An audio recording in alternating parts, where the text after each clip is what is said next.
Hi friends, today we're crafting, we're playing with pumpkins.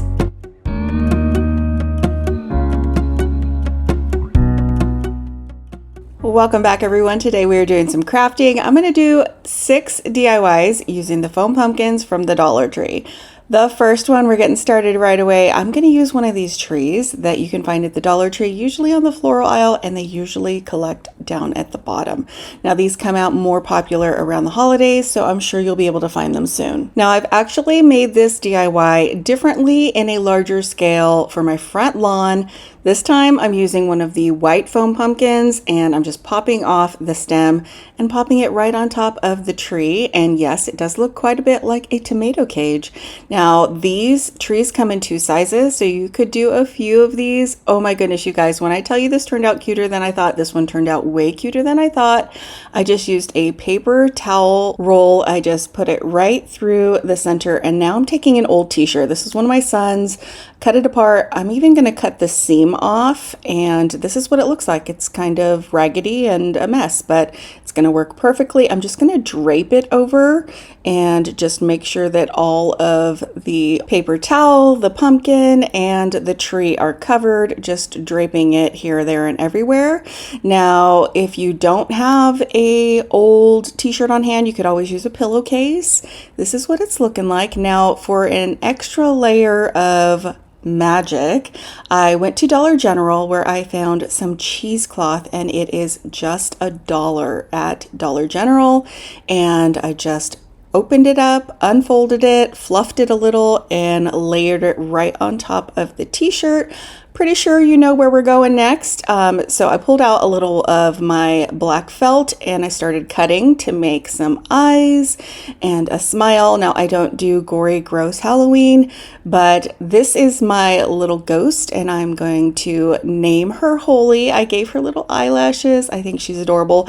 Now you don't have to do eyelashes or a girly type of ghost. You could always go with something a little more simple. Now there's actually a few ideas I have for this. I actually went ahead and played around with shapes and gave this guy a different face.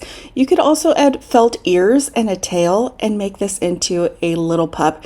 It's quite tall. It actually stands about as tall as an animal would at your front door. I think this would be really cute for your trick-or-treaters. I picked up a puck light from the Dollar Tree and just lit it up from the bottom. You could always use the kind that are put inside of pumpkins that will flash. I just wanted a bright, warm glow, and this worked perfectly. I think that you could do these in a few different sizes. This looks like a small child. It's about 20 inches tall. You could do one with the shorter one and have a dog and cat at the door. For all your trick-or-treaters, I think that'd be so cute. Now it's on to the next DIY, and for this one, I actually had Christmas in mind, so I'm using one of the orange styrofoam carvable pumpkins from the Dollar Tree.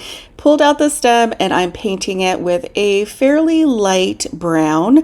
Now this is for all of my sweet treat lovers out there. I think you can probably tell where I'm going next. I'm actually painting this pink ring around the top of the bottom of the pumpkin. So I pulled out the stem, turned it upside down, and this way the top of this little pumpkin donut will not have any holes in it. Now I know that the holidays are going to be here before we know it, and if you love sweet treats and all things candy lane and peppermint, you may want to pick up a few pumpkins now. They are very easy to paint like this. You just flip them over and start with your base coat, then give them the colored frosting that you like. You could do these in different color schemes and then just add a few sprinkles. I think that these would be adorable on any seasonal tree. You could do this for birthdays, you could do this for Christmas, you could do this definitely for Halloween. You could change the color of the frosting and use more Halloween colors, use some orange and yellow and purple. I think that this is a great little bang for your buck, and you're going to want to get your pumpkins now before they're all sold out. Now, there's nothing more I'd love than to sit here and dream about donuts, but it's time for our next DIY. For this one, I'm using another orange styrofoam carvable pumpkin from the Dollar Tree, and I'm just pulling out the stem and coating it in a rather thick layer of white paint. Now, if you saw my last round of DIYs, and that was all part of the mystery box challenge, you're probably going to be having slight PTSD and nightmares because yes, I'm using the same method here that I did on those pumpkins. For this one, I'm using white paint instead of Mod Podge right out of the gate. So my idea for this was to use tissue paper and paint to create texture on the pumpkin. And I will tell you, it is A, very messy, but B, gives great results and adds so much texture, and you would never know it's a styrofoam pumpkin. So if you're not afraid of making a little bit of a mess and avoiding any sort of post-traumatic craft decisions, go ahead and give this one a try. It's just regular tissue paper from the Dollar Tree. It's messy. You have to sort of piece it together. And the idea is to get it all coming up towards the top like you would with a ponytail. Now, once you have done a fair job, I will say, of getting it all to the top, just start twisting all of the paper together. This creates the coolest looking moldable, bendable stem. And I think that's part of the problem with the Dollar Tree pumpkins is that the stems, they stink. Let's all just admit it. They're horrible. They don't even look like real stems. But this, I'm telling you, you could play with. You can twist around your finger. You could have them going different ways. You could add more tissue paper for a thicker stem. And then I am going to create all of the texture on this pumpkin from all the tissue paper. Once it was fully dry, I actually added some beige paint that I just mixed together using some creams and browns. And I want this to appear like wood, and it actually worked out. Once the brown was fully done drying after a couple days, I came back with a very dry brush of white paint just right over the top to catch all those layers as you dry brush it up and down, and it definitely started to look like wood grain. Now, full disclosure, I did this DIY last year and I ran out of time. So it's been sitting in my master closet for over a year. So when I show you the after, just understand this is after a full year.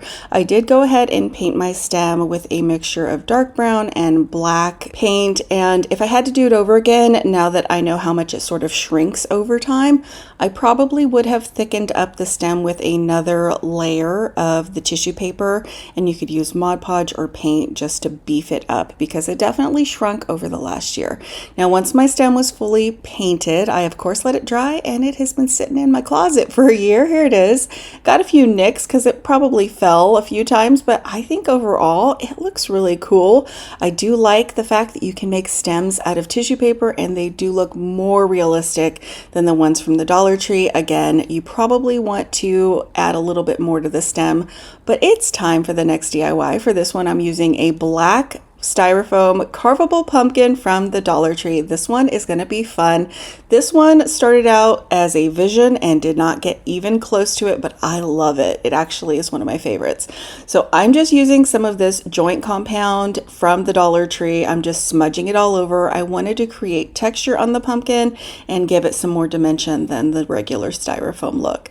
Then I had this vision for this beautiful green ombre style pumpkin. Well, yeah, that didn't happen. I mixed up colors of green paint. I started painting it so that I could blend it down the center, and it just got messy and out of hand. So when you see all these colors of green, just know it didn't work out, and I ended up actually just covering it all with a dark green. Now, I love all the texture that the plaster created. I did have to let it dry quite a few times because of all of the painting mistakes I made, but I couldn't let that texture go to waste. So I got out my Mod Podge and I started picturing what it would look like if snow had sort of frozen the top of a pumpkin, and so I tried to recreate that look with some Mod Podge, and then I got out my handy dandy Epsom salts and I went ahead and dipped the top of the pumpkin, rolling it around in the Epsom salts so that they could dry and adhere to the Mod Podge on the top. And I am really happy with how this one turned out, I will tell you. Again, this is something I made last year, so it has been sitting around for a year, and now it's time to add a stem. I love to pull off the stems from my pumpkins that I buy each year and save them for crafting the next year, which is the case this time around. I just hot glued an old stem onto my pumpkin and it is gorgeous. I did dry brush it with just a tiny bit of gold, and I think this is stunning. I would never look at this and think that's a Dollar Tree styrofoam pumpkin. If you're going for a sort of frosted winter look, or you're a blue person, I think this would be gorgeous in navy with the Epsom salts on top. Even a cranberry color would be perfect. I also think this would be beautiful if it was done in black and you topped it with either glitter or sequins. That could be very glam. Now it's time for our next DIY, and for this one I'm using another black pumpkin from the Dollar Tree. You could use a white one for this, but I probably wouldn't recommend an orange one. Now I had all this floral on hand and I was wanting to use it, so I took out some thumbtacks I bought at the Dollar Tree and I started just adding petals of my floral to the pumpkin. I just had to sort of layer the petals so that they were laying more flat than sort of curving up. Sometimes you just push one of the petals underneath the petal of another flower, and these little thumbtacks actually are twofold. They keep the flowers in place and they act as the center of the flower. This was super relaxing. This is a great sort of veg out moment if you just want to watch some fall movies and TV shows and add your flowers one at a time. Then I did go in with some hot glue and glue any petals down that needed to be secured. Then I added some Mod Podge, and after I put all the Mod Podge on, I wrapped it with some cellophane, some clear wrap, just really securely so that those petals would dry flat. I set it out for a couple days. It has dried, brought it inside. Now, the one thing I didn't think about so much is that the moisture did build up under the cellophane, so I did kind of let it dry a little bit longer before painting it. But after removing the cellophane, this is what it looked like. So I just went in a few more times with some hot glue to secure any petals that I thought were problematic, that didn't really stay down securely. And now that it's fully dry and the magic of YouTube like that, it is painted a sort of burgundy color, a maroon, and